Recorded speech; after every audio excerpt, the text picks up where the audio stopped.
O livro, ele serve para a gente ter esse auxílio numa hora que alguém vem explicar para a gente.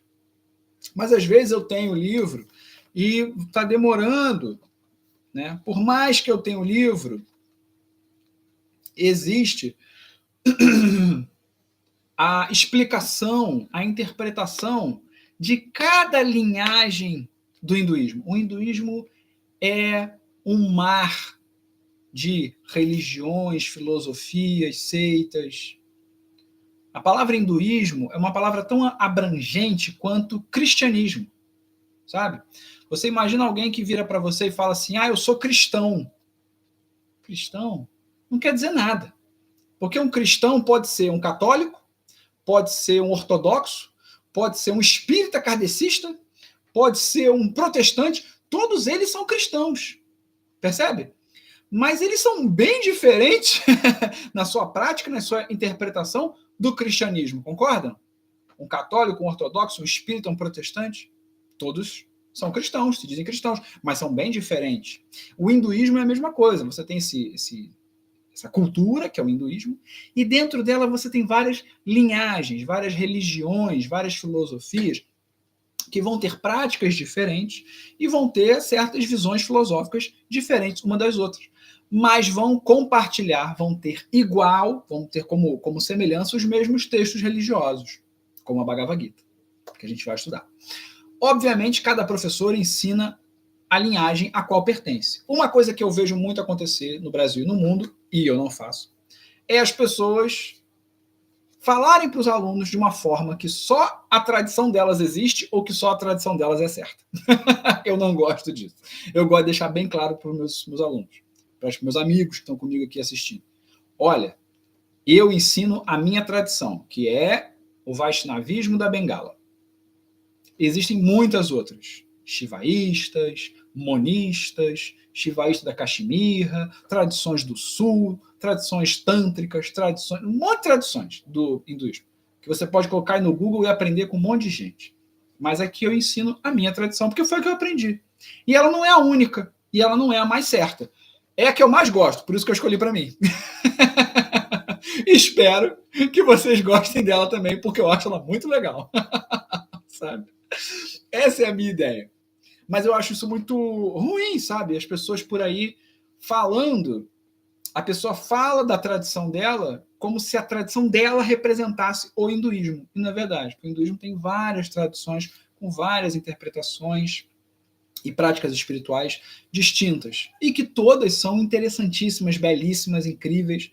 Eu estudei algumas, né? Eu tenho uma introdução ali mais ou menos em algumas, mas eu me aprofundei, obviamente, naquela que eu pratico, naquela que eu escolhi para a minha vida. Tá?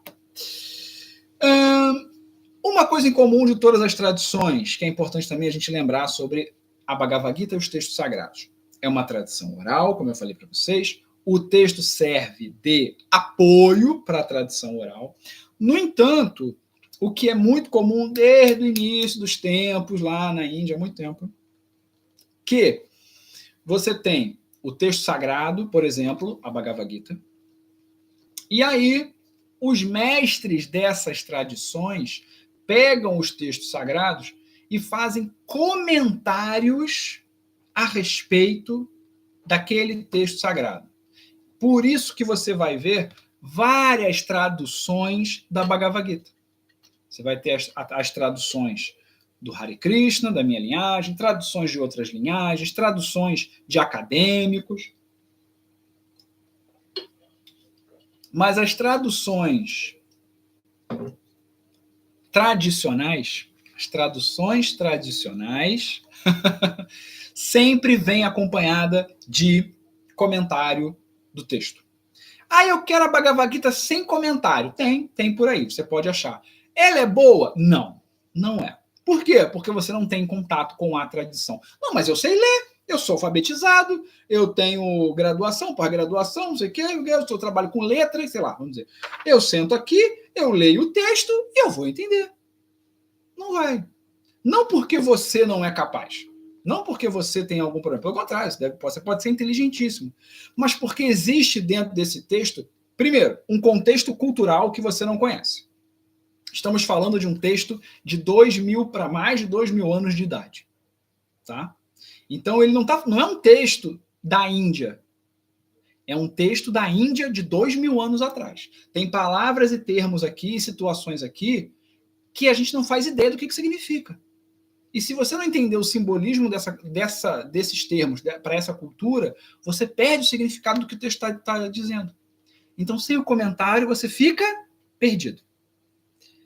Outra coisa, existem termos filosóficos, e primeiro são os termos culturais. Segundo, os termos filosóficos.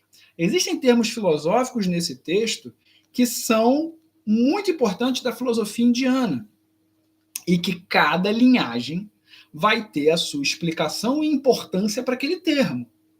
Se você não compreende bem cada termo, cada importância e os seus devidos significados, você também não entende o texto. Você vai ficar vendo o texto cheio de contradição, você vai achar que o texto não está dizendo nada com nada, você vai achar que já vi gente falando assim, o texto é muito poético, fala umas coisas meio doido, umas ondas, né, meio doido. É porque a pessoa não percebe, não consegue ver a parte do que é um tratado filosófico, porque ela não tem as chaves para entender esses termos técnicos.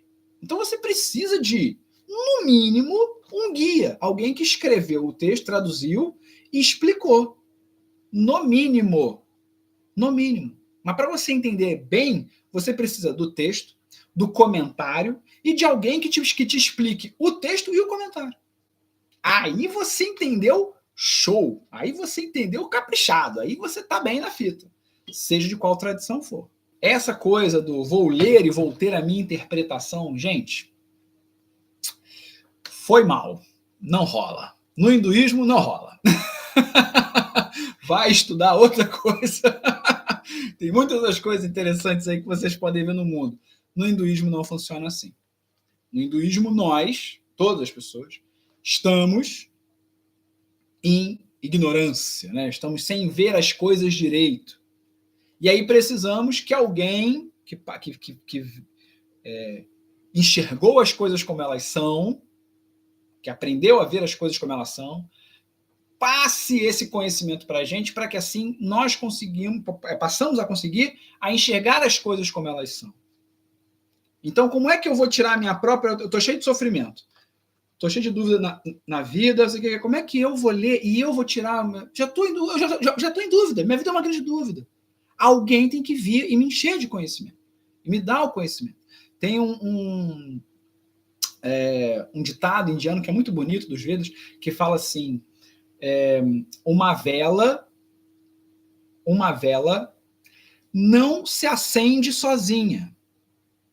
Uma vela não se acende sozinha. Ela precisa de outra vela para vir e acender ela. Percebe? Então, nós precisamos dessas tradições que são o quê? Eu, enquanto Caio, enquanto Prito é meu nome espiritual, não sei se é a maioria que sabe, mas eu, enquanto Caio, enquanto Prito, tenho poucos anos de vida como ser humano. Eu tenho pouquíssimo tempo para desenvolver uma sabedoria firme, uma sabedoria decente, uma sabedoria completa. Tenho muito pouco tempo, é pouquíssimo tempo de vida para desenvolver uma sabedoria. Agora, se eu me conecto a uma tradição, eu vou receber a sabedoria de várias pessoas que estão conectadas nessa tradição numa corrente, percebe? Quando você senta para fazer uma aula de qualquer coisa que seja, e você pega ali um livro para você aprender, a gente fala assim, aprendi sozinho. Mentira, não existe aprender nada sozinho nessa vida. Se você lê um livro e aprendeu alguma coisa, alguém escreveu aquele livro, você aprendeu daquela pessoa. E aquele conhecimento só é possível porque aquela pessoa que te ensinou aprendeu com outra, que aprendeu com outra, que aprendeu com outra, e com outra, e com outra, e com outra. Estamos num momento do mundo, da nossa história, principalmente ocidental, tão individualista que as pessoas esqueceram dessa parte boa das tradições. Elas querem dizer que elas aprenderam sozinhas, que elas sabem de tudo, que elas criaram o método delas. Como é que eu vou criar meu método? Por exemplo, de yoga, de conexão com o divino? Como é que eu? Nem que eu tivesse 90 anos. O que é uma pessoa de 90 anos inventar um método frente a tradições que às vezes têm 1.000, 2.000 anos? Percebe que quando você se conecta a uma tradição dessa, 1.000 anos, 2.000 anos, você recebe todo o conhecimento de 1.000, 2.000 anos. Olha que presente, olha que dádiva que a gente tem.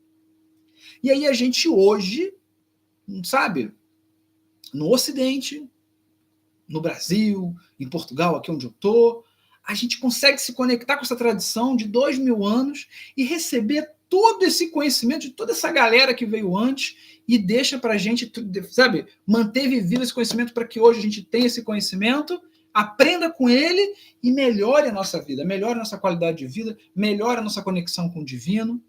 Olha que maravilha, sabe? Olha que bênção. Esse vídeo é um corte da minha live que acontece todas as quintas-feiras, às 18 horas do Brasil e às 22 horas de Portugal. No momento, estamos estudando a Bhagavad Gita, o texto sagrado do hinduísmo. Para você acompanhar essas aulas, é só se inscrever aqui embaixo. Te espero lá.